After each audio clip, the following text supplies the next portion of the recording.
Did you know there's a man who can control his body temperature in ice water just by breathing? His name is Wim Hof, also known as the Iceman. Scientists have tested him, and what he does seems almost impossible. But here's the truth.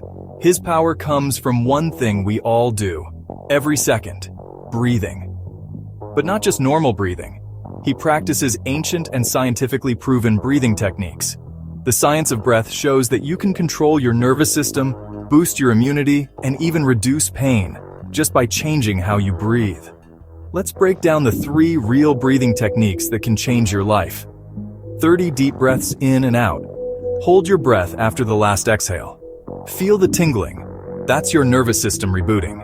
Inhale for 4, hold for 7, exhale for 8. This ancient yogic breath calms anxiety, reduces stress, and sharpens your focus. Tibetan monks use this to warm their bodies in the freezing Himalayas by visualizing heat while breathing with force and control. All of this might sound like magic, but it's backed by real research. Scientists have found these methods can reduce inflammation, increase oxygen efficiency, and even fight depression. So next time you feel stressed, tired, or sick, don't just breathe. Breathe with intention, because the science of breath might just make you superhuman.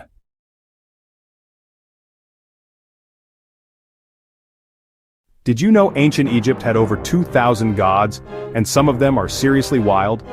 Stick around for 18 Egyptian gods you've never heard of. Seshat, the goddess of writing and math. She wore a 7-pointed star above her head and helped keep royal records. Be's a dwarf god who protected homes and scared off evil spirits, usually seen dancing with a lion's mane. Taweret, a hippo-headed goddess who guarded pregnant women. Khonsu, god of the moon and time, believed to heal the sick. Maftet, goddess of justice with a cheetah's head punishing wrongdoers. Heka, god of magic, actually older than Ra. Mehen, a serpent god who wrapped around Ra's sunboat to protect him from chaos. Serke, scorpion goddess who cured venomous bites. Ammit, the devourer of the dead, part lion, part hippo, and part crocodile. She, personification of fate, even the gods couldn't escape him. Geb, god of earth who laughed and caused earthquakes. Nut, sky goddess who swallowed the sun each night. Ninth, ancient goddess of war and weaving. Tefnut, goddess of moisture and rain. Duamutef, one of the 4 sons of Horus, guardian of the stomach. Kebesenuef, falcon-headed god, protected intestines in the afterlife. Khepri, beetle-headed god of rebirth. Aker, double lion god guarding the horizon. You've heard of Ra and Anubis, but now you know 18 hidden gods of Egypt. Did you know Roman soldiers did not just wear red capes to look cool? There is a shocking reason behind it, and it might blow your mind. Roman soldiers, especially the elite, wore red cloaks called sagum. But it was not just for style. The red color symbolized power, aggression, and the blood of war. It intimidated enemies and unified the army visually like a walking wall of red fury. Even more fascinating, red helped mask blood from injuries in battle. This meant morale stayed high because fellow soldiers would not panic seeing their comrades bleed. And since Roman generals like Julius Caesar favored red, it became a symbol of Roman dominance across the empire. So next time you picture a Roman legion, remember it was not just fashion. That red cape was psychological warfare. Follow for more ancient history drops.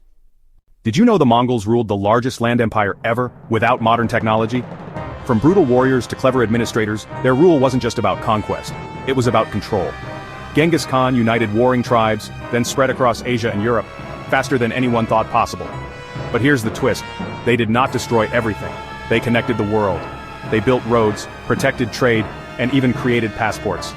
Under Mongol rule, the Silk Road thrived, ideas and inventions spread, and cities flourished under their legal code called the Yasa. They even had a postal system, like the ancient version of FedEx, across thousands of miles. So next time you think barbarian, think again. The Mongols ruled smarter than you think. Follow for more history in 60 seconds. Ever wondered what the ancient books of Hinduism actually say? The truth will surprise you. These books are not just religious, they hold scientific, philosophical, and cosmic knowledge written thousands of years ago. Let us start with the Rig Veda, the oldest. It contains over 1,000 hymns praising cosmic forces like fire, called Agni, wind, called Vayu, and the sun, called Surya. But hidden in those hymns are references to the speed of light, cosmic cycles, and even the structure of the universe. Next is the Yajurveda, a guide for rituals and sacrifices. But it is not just about ceremonies, it reveals deep symbolism behind elements showing how humans connect with the cosmos. Then comes the Samaveda, called the Veda of Melodies. It links music to the universe, hinting that sound vibrations influence both mind and matter. Finally, the Atharva Veda, a mix of science and magic. It covers medicine, psychology, astronomy, and even protection rituals that sound like early forms of psychology and energy healing. These 4 Vedas are more than scripture, they are a blueprint of ancient Indian knowledge. And now you know what they really teach. Did you know a Roman emperor once made his horse a senator? Yep, you heard that right. His name was Incitatus, and his master? None other than the infamous Emperor Caligula. Caligula didn't just love his horse, he worshipped him. He gave Incitatus a marble stable, servants, and even a jeweled collar. But then, Caligula did something totally unhinged. He appointed Incitatus a Roman senator. Was he serious? Historians believe Caligula did it as a joke, mocking the Senate's incompetence by proving a horse could do their job. So yes, a horse almost became a senator in ancient Rome. Caligula might have been crazy, or just brutally honest. History is wilder than fiction. Subscribe for more. Did ancient Indian sages understand time travel and quantum reality long before Einstein or Planck? Wait till you hear this. In the ancient text, Bhagavata Purana, there is a story of King Kakudmi. He travels to heaven to meet Lord Brahma, and when he returns, thousands of years have passed on Earth. That is pure time dilation, the same concept found in Einstein's theory of relativity. But it goes deeper. The Vedas talk about the universe being created and destroyed in endless cycles, like quantum oscillations. One day of Brahma equals 4.32 billion human years, eerily close to modern estimates of Earth's age. And in the Yoga Vasistha, the universe is described as a projection of the mind, just like today's simulation theory and quantum consciousness. Even the Upanishads say, there are worlds within atoms and atoms within worlds. This sounds like a multiverse or even quantum entanglement. Coincidence? Or did ancient India peek into the secrets of reality itself? Want more ancient mind-blowing facts? Smash that follow. Did ancient epics like the Mahabharata describe flying machines and nuclear weapons thousands of years ago? The clues are shocking. In the Mahabharata, there is a weapon called the Brahmastra, described as so powerful it could wipe out entire cities, cause massive winds, radiation, and even blindness in survivors. Sound familiar? It matches the effects of a modern nuclear bomb. Now enter the Ramayana, where flying machines called Vimanas are mentioned, chariots that flew through the sky and space, even changing direction mid-air.